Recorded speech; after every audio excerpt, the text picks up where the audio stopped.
না কয়েকটা কথা শুনেন। খাস করে আপনারা জানেন বেগম খালেদা জিয়া সে অসুস্থ, হসপিটালে আছে। তার শেফায় কামেলার জন্য একবার সূরা ফাতিহা, তিনবার সূরা ইখলাস পড়ি। আউযু বিল্লাহি মিনাশ শাইতানির রাজিম। বিসমিল্লাহ, আলহামদুলিল্লাহি রাব্বিল আলামিন, আর রাহমানির রাহিম, মালিকি ইয়াউমিদ্দিন, ইয়্যাকা না'বুদু ওয়া ইয়্যাকা নাস্তাঈন, ইহদিনাস সিরাতাল মুস্তাকিম, সিরাতাল লাযীনা আন'আমতা আলাইহিম ওয়ালাদ-দাল্লিন। কুল হুয়াল্লাহু আহাদ, আল্লাহু সামাদ, লাম ইয়ালিদ ওয়া লাম ইউলাদ। বিসমিল্লাহির রহমানির রহিম। কুল হুয়াল্লাহু আহাদ, আল্লাহু সামাদ, লাম ইয়ালিদ ওয়া লাম ইউলাদ। বিসমিল্লাহির রহমানির রহিম। কুল হুয়াল্লাহু আহাদ, আল্লাহু সামাদ, লাম ইয়ালিদ ওয়া লাম ইউলাদ। দোয়া আছে। আর খাস করে বেগম খালেদা জিয়ার জন্য আমরা সবাই দোয়া করি, আল্লাহুম্মা আমিন।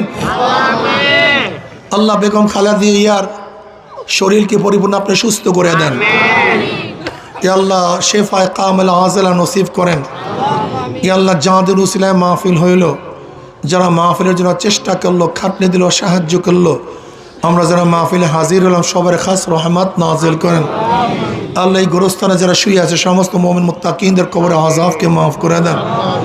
আল্লাহ যারা অসুস্থ আছে পরিপূর্ণ শেফায়ে কামেলা আযাব থেকে হেফাজত করেন। আল্লাহ আপনার জমিনে আপনার হুকুমত, ইসলাম হুকুমত কায়েম করে দেন। আল্লাহ কমপক্ষে কপাল পোড়া মুসলমানের কলব ইসলামের দিকেই ঝুঁকায়া দেন।